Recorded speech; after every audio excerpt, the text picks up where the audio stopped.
नमस्कार प्रिय दर्शकों, आज एक बार फिर आप सभी का स्वागत है। दोस्तों, आखिर चरित्रहीन स्त्री स्वर्ग जाती है या नर्क? बंधुओं, आज का हमारा यह प्रसंग वास्तव में बड़ा ही ज्ञानवर्धक है।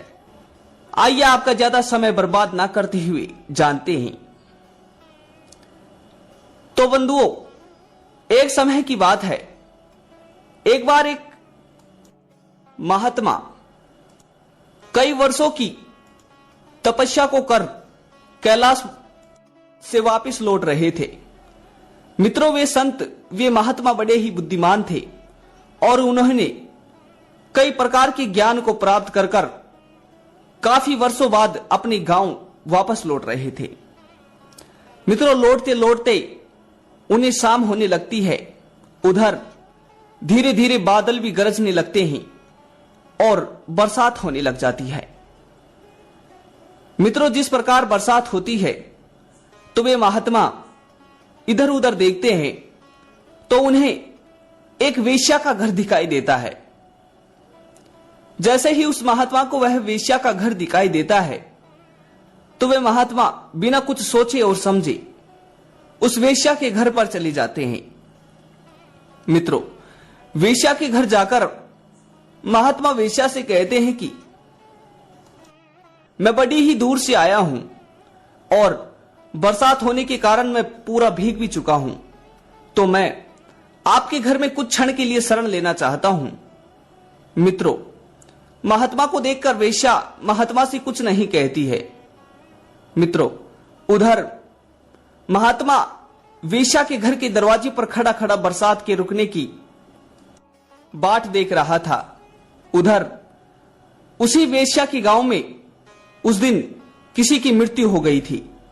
मित्रों, जब लोग राम नाम सत्य कहते कहते उसे अर्थी पर लिटा कर ले जा रहे थे तो वे सब उस वेश्या के घर के ठीक सामने होकर गुजर रहे थे।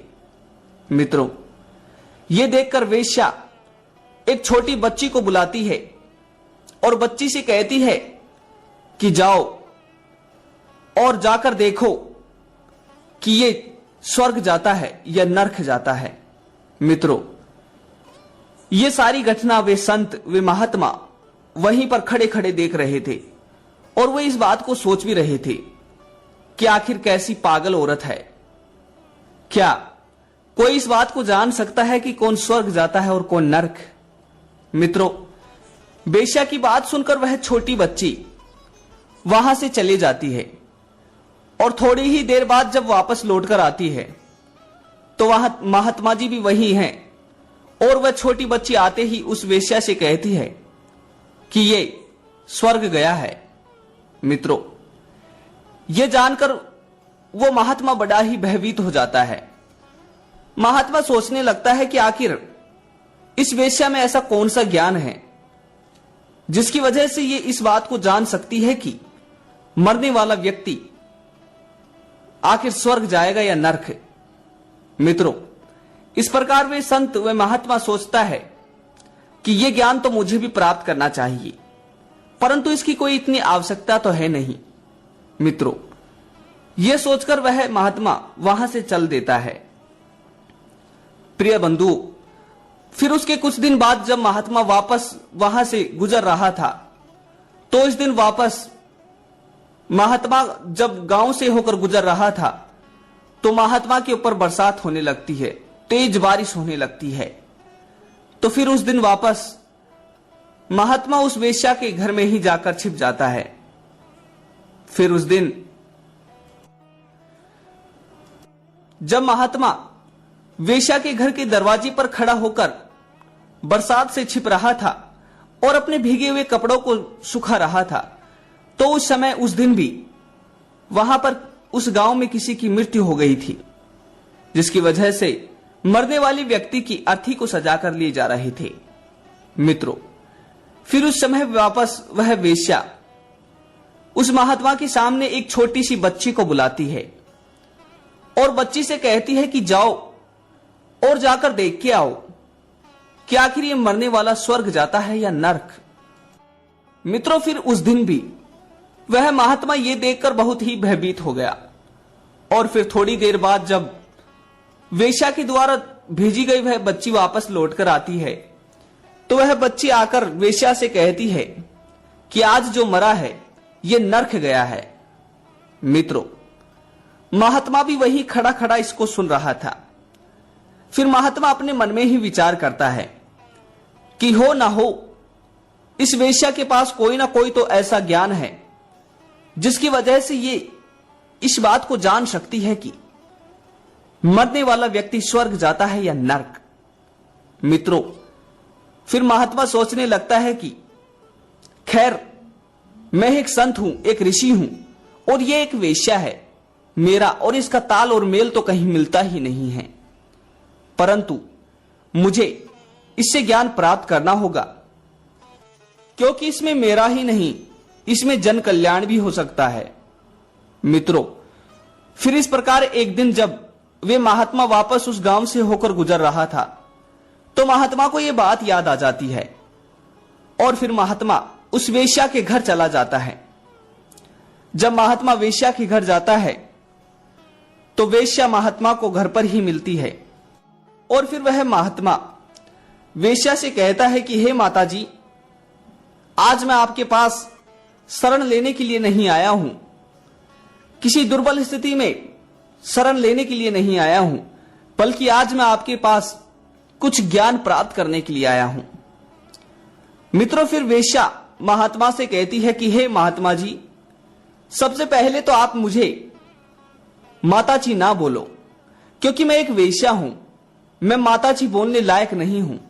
मित्रों, फिर संत महात्मा वेश्या से कहते हैं कि हे माता जी, आप मेरे लिए एक मां, एक बहन, एक बेटी और एक माता हो।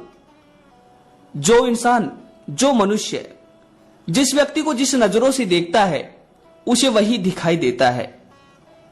मित्रों, फिर इस प्रकार वेश्या महात्मा से कहती है कि पूछो, आखिर तुम्हें क्या पूछना है।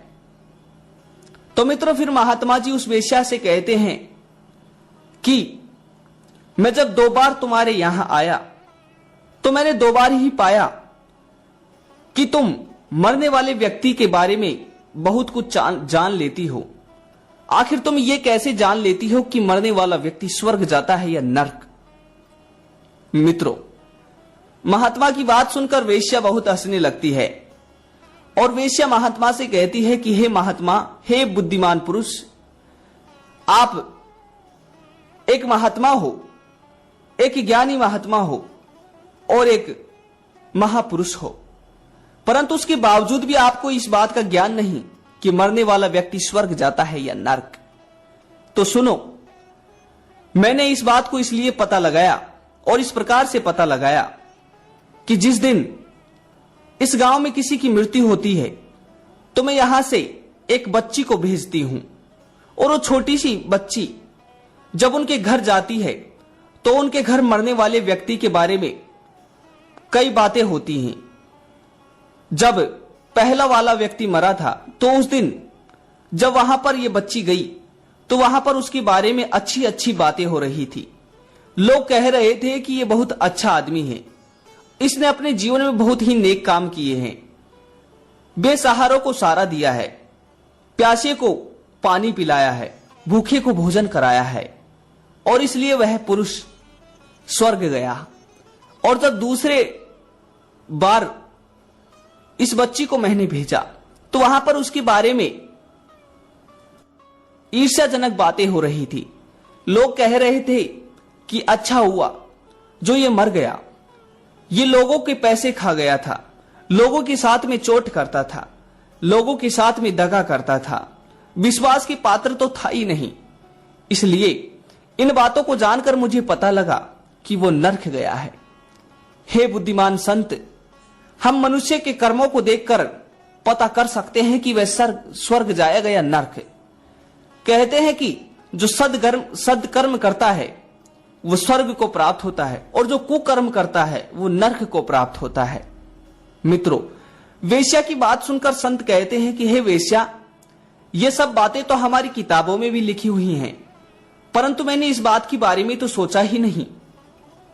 मित्रों, तो इस कहानी के माध्यम से हम इस बात को जान सकते हैं कि हमेशा कर्म ही विधाता होता है और कर्म ही दाता होता है।